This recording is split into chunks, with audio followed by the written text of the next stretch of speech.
Hər vaxtınız xeyir olsun, hörmətli Kəpəz Futbol Klubunun azarkeşləri və eyni zamanda da Kəpəz Futbol Klubu sevərlər. Bu günləri istərdim sizlərlə Kəpəz Futbol Klubunun yeni mövsümə hazırlıqlarla əlaqəli olaraq öz fikirlərimi sizlərlə bölüşəm.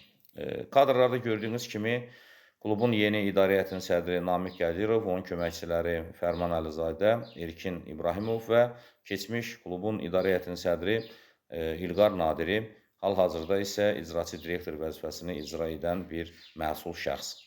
Hamımıza məlumdur ki, fevral ayından artıq klubun rəhbərliyi keçibdir Namiq Qədirova. Namiq Qədirovun köməkçiləri mütəmadi olaraq may ayına qədər keçirilən oyunlarda iştirak edirdilər və nəticə etibarilə də biz bilirik ki, klubumuz 9-cu yerdə məskunlaşdı və yeni mövsümə yeni hədəflərlə irəli getməyə hazırlaşırlar. Lakin gedişat onu göstərir ki, iyunun 5-i olmasına baxmayaraq, bugünkü günə qədər hələ də baş məşqçi məsələsi həll olunmuyubdur. Baxmayaraq ki, digər klublarda artıq demək olar ki, klubdan gedən futbolçular haqqında, kluba yeni cəlb ediləcək futbolçular haqqında məlumatlar sızmağa başlayıbdır. Kəpəz klubunda isə bu tam məxfiçilik rejimində saxlanılır. Ola bilsin ki, bu klubun rəhbərinin yeni strategiyasıdır, xeyirli olsun. Lakin həyat göstərir ki, bu formatda işlərin aparılması heç də yaxşı nəticəyə gətirib çıxartmır. Ancaq öncədən istəməzdim ki, belə necə deyərlər, qeyri-pozitiv fikirlə sizləri yoram. Hesab edirəm ki, klubun rəhbərliyi çalışacaqdır ki, yeni mövsümə komandanı yüksək səviyyədə hazırlasınlar.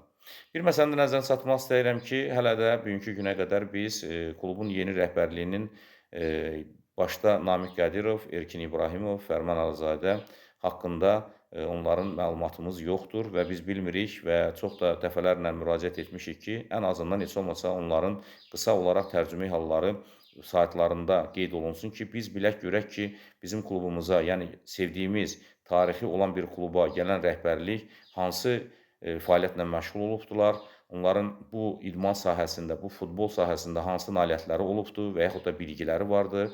Yəni, ümumiyyətlə biz yaxından tanış olmaq istəyirik ki, bu insanları tanıyaq və bilək ki, komandamıza rəhbərlik edən kimlərdirlər.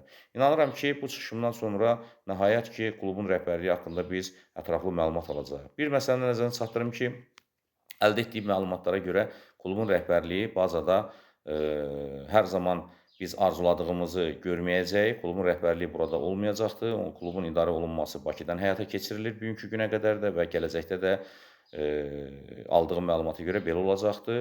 Buna deyirlər onlayn klubu idarə olunması. Bilmirəm, dünya praktikasında belə bir məsələ var ya yoxdur. Kəpəz klubunda hələlik bugünkü günün reallıqları budur ki, klubun məsul şəxsləri Bakıda otururlar, klubun idarə heyətinin sədri işi ilə əlaqəli olaraq xaricdə olur, Bakıda olur. Gəncəyə onların gəlişi, bizimlə görüşü, azarkeşlərlə görüşü və yaxud da ki, hər hansı bir məsələni dəqiqləşdirməkdən ötəri hara müraciət etməyimizi biz hələ də bilmirik. Çünki bazada əsas rəhbər edici şəxslər yoxdurlar, onlarla heç nə görüşüb məsələni dəqiqləşdirmək mümkün deyil. Baxmayaraq ki, bu təşkilatın adı belə gedir. Kəpəz Futbol Klubu, İctimai Birliyi. İctimai birliklərdə də necə deyərlər, insanlar üçün, azarkeşlər üçün, ictimaiyyət üçün hər şey şəffaf, açıq şəkildə olmalıdır. Ancaq gəlin zamanı qabaqlamayağın, gözləyəyin. Hesab edirəm ki, ola bilsin ki, bu gördüyünüz strateq bizim klubun rəhbərləri nəsə də yeni bir formatda, dünya praktikasında analoq olmayan bir formatda komanda hazırlayacaqdılar və biz də qədim tarixi olan Kəpəzin nailiyyətlərinə sevinəcəyik.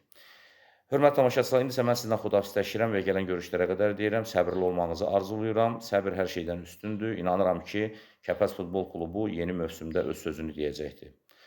Sağ olun, gələn görüşlərə qədər özünüzü və yaxınlarınızı qoruyun.